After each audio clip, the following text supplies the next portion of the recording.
மாலினி அறைக்குள் வந்ததும் கதவை தாளிட்டாள். பிரேமா அம்மா நிம்மதி அடைந்திருந்தாலும் மாலினிக்கு அந்த சூழ்நிலையை கையாள்வது கடினமாக இருந்தது.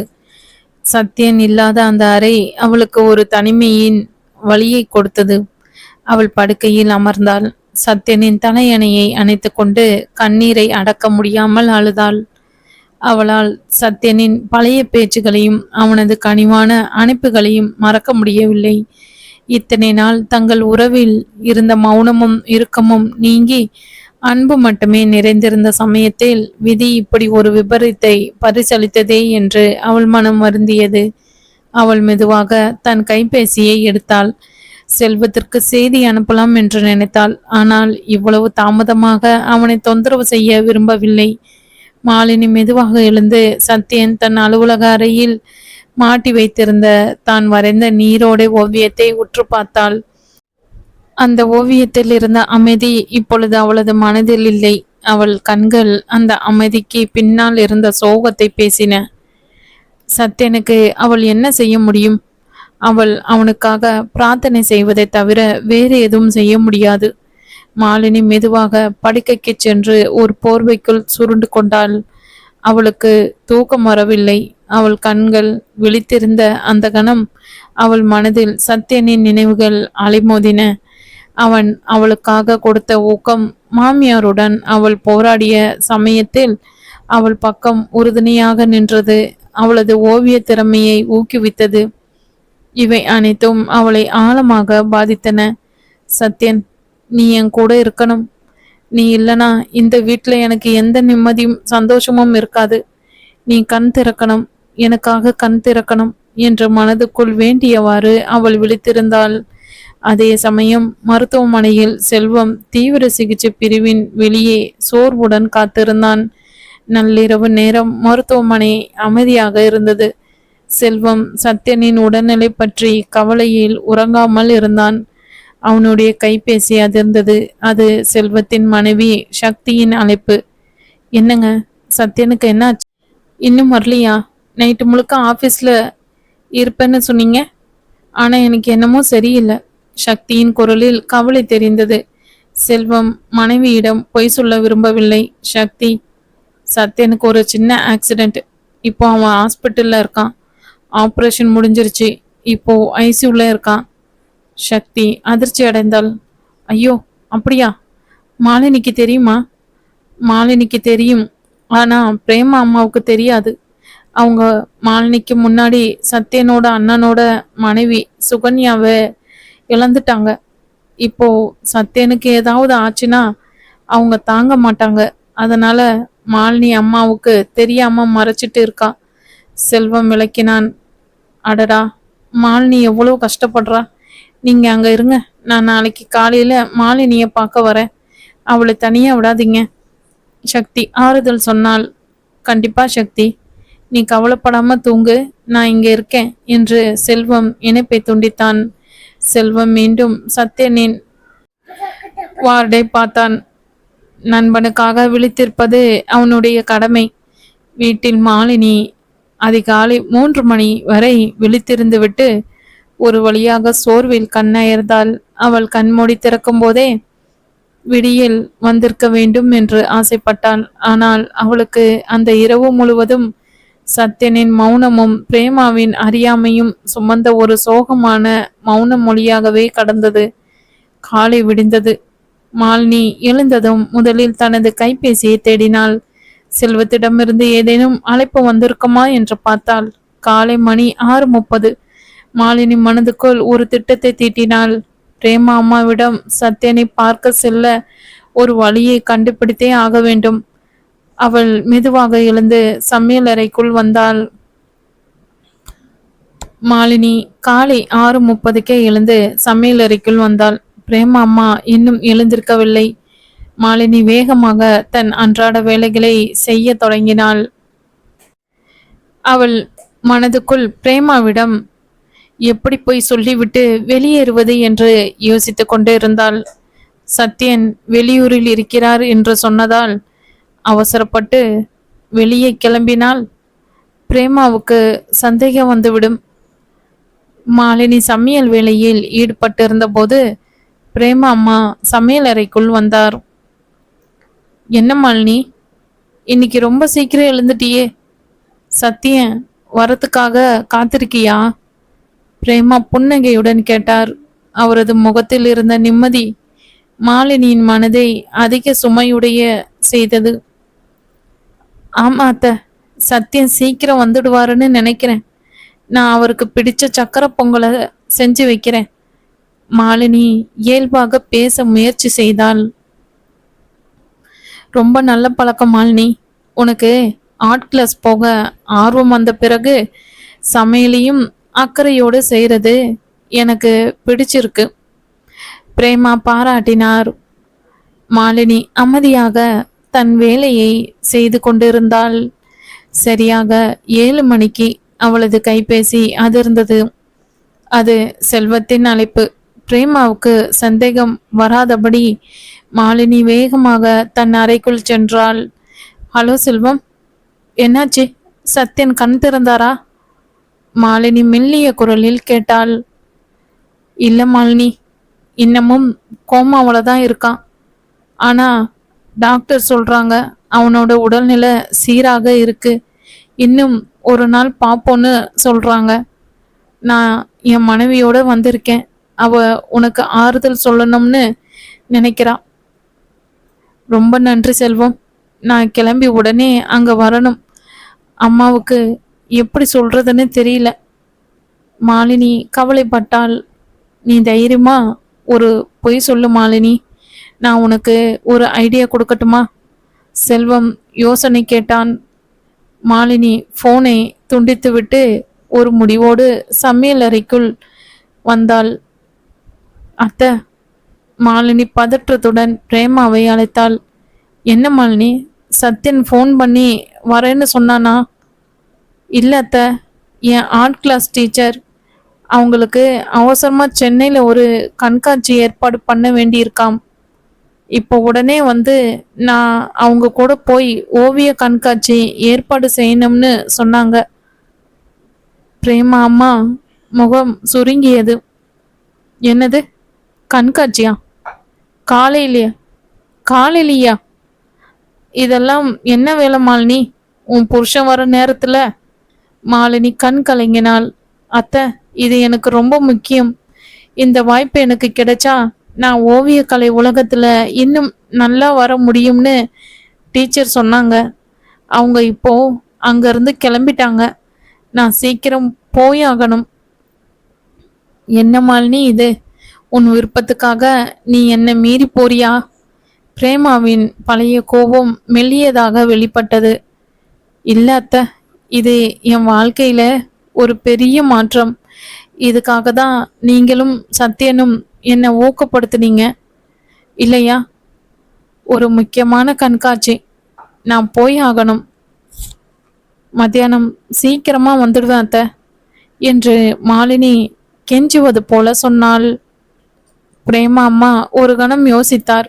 மாலினியின் ஓவிய ஆர்வத்தை தன்னுடைய குற்ற உணர்ச்சிக்காக தானே அங்கீகரித்தார்.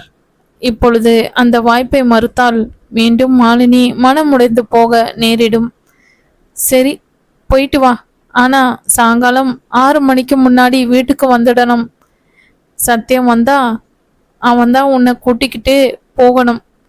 வெளியே தனியா போகாதே என்று நிபந்தனையுடன் ஒப்புதல் கொடுத்தார். மாலினிக்கு மகிழ்ச்சியாக இருந்தது.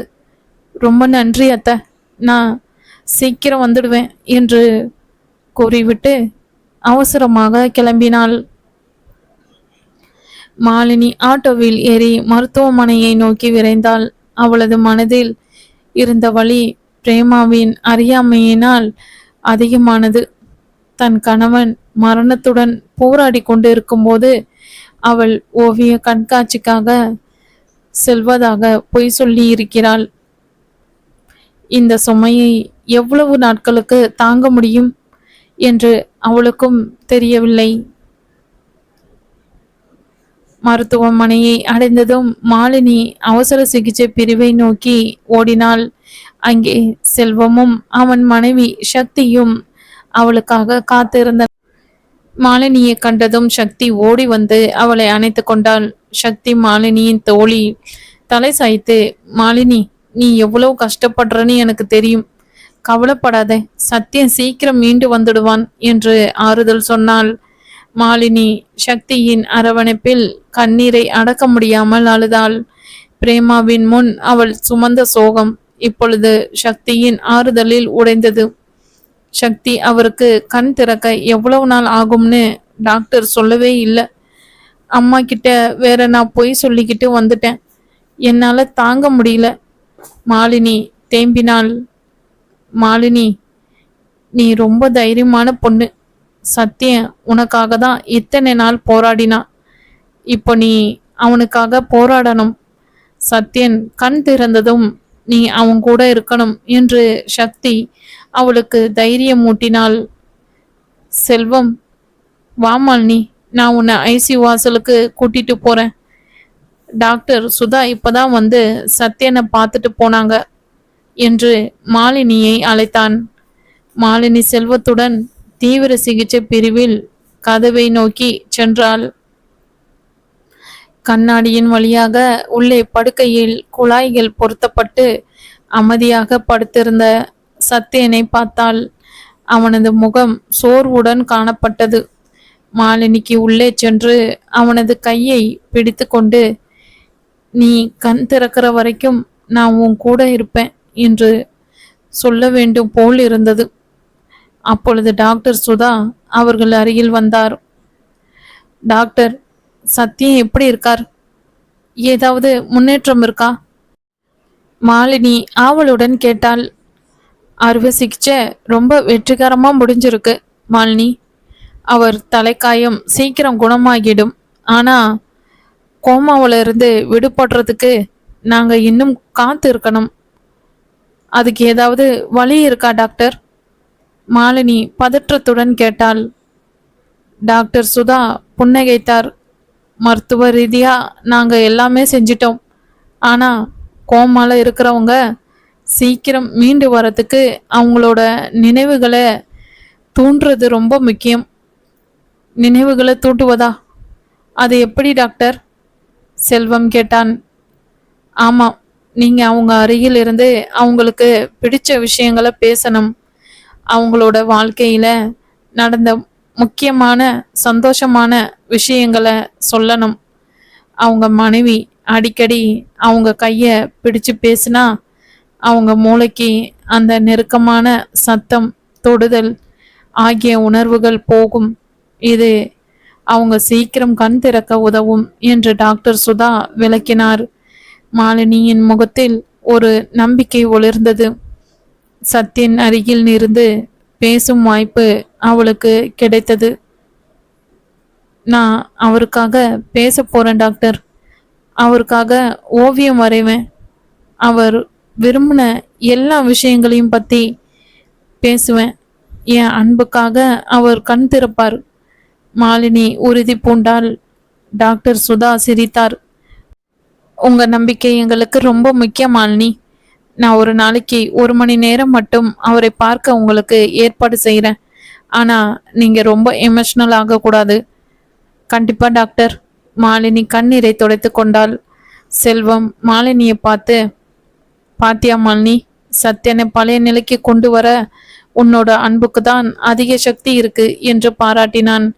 மாலினி ஒரு புதிய நம்பிக்கையுடன் தீவிர சிகிச்சை பிரிவில் உள்ளே செல்ல தயாரானாள்.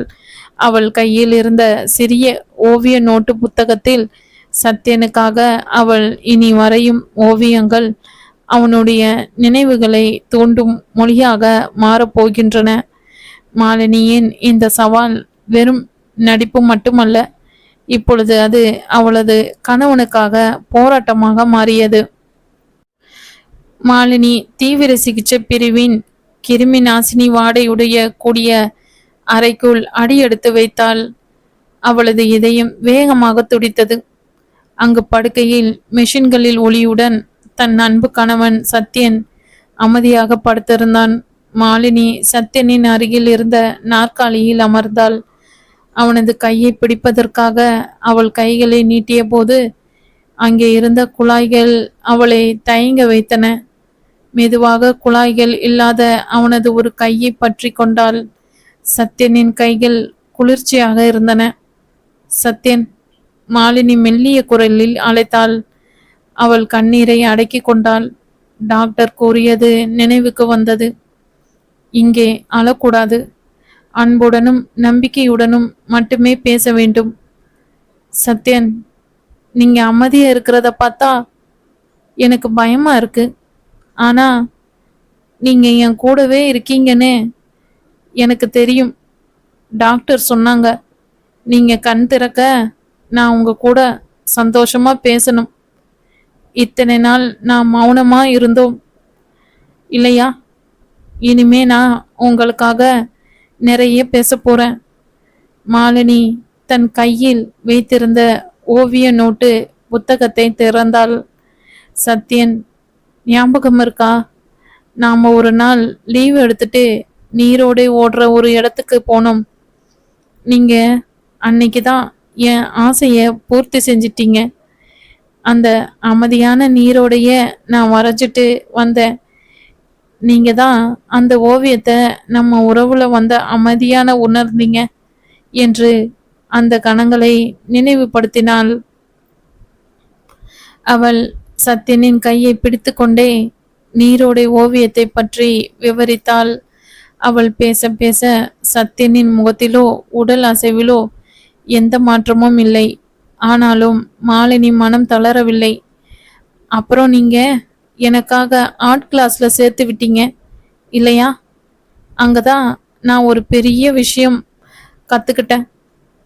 நம்ம வீட்டு வாசல்ல போடுற கோலத்தை ஓவியமா வரைஞ்சேன். அதை தான் நீங்க அம்மாவுக்கு காட்டுனீங்க.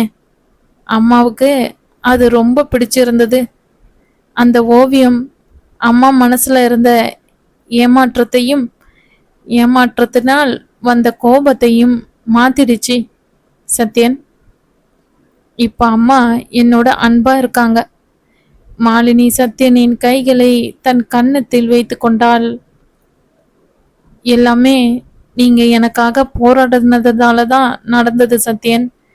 நீங்க இல்லாம இந்த சந்தோஷங்கள் எல்லாம் எனக்கு அர்த்தம் இல்லாம போயிடும். அவள் சற்று நேரம் அமைதியாக இருந்தாள். பிறகு அவள் தன் நோட்டு புத்தகத்தில் புதிதாக ஒரு ஓவியம் வரைய தொடங்கினாள். அது சத்யனின் முகம். ஆனால் இப்பொழுது அவன் கோமாவில் இருக்கும் சோர்வான முகம் அல்ல. அவன் உற்சாகமாக சிரிக்கும் முகம். அவனுடைய கண்களில் அவளுக்கு கிடைத்த அன்பு வெளிப்படும் கணம்.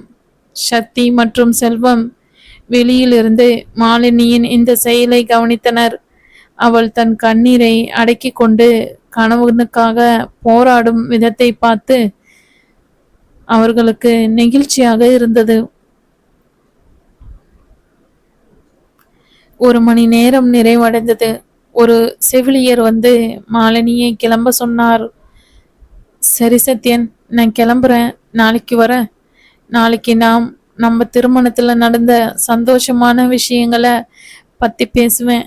இந்த ஓவியத்தை இங்கேயே வச்சிருங்க என்று அவள்தான் வரைந்த சத்யனின் சிரிக்கும் முக ஓவியத்தை மெதுவாக அங்கிருந்த மேஜையில் வைத்துவிட்டு கண்ணீரை அடக்கி கொண்டு வெளியே வந்தாள். ஐசுவில் வெளியே வந்ததும் செல்வம் அவளிடம் வந்தான். மாலினி, உன்னோட முயற்சி வீணாகாது. அவன் கண்டிப்பா கண் திறப்பான். மாலினி கண்ணீரை துடைத்தாள். கண் திறப்பான் செல்வம்.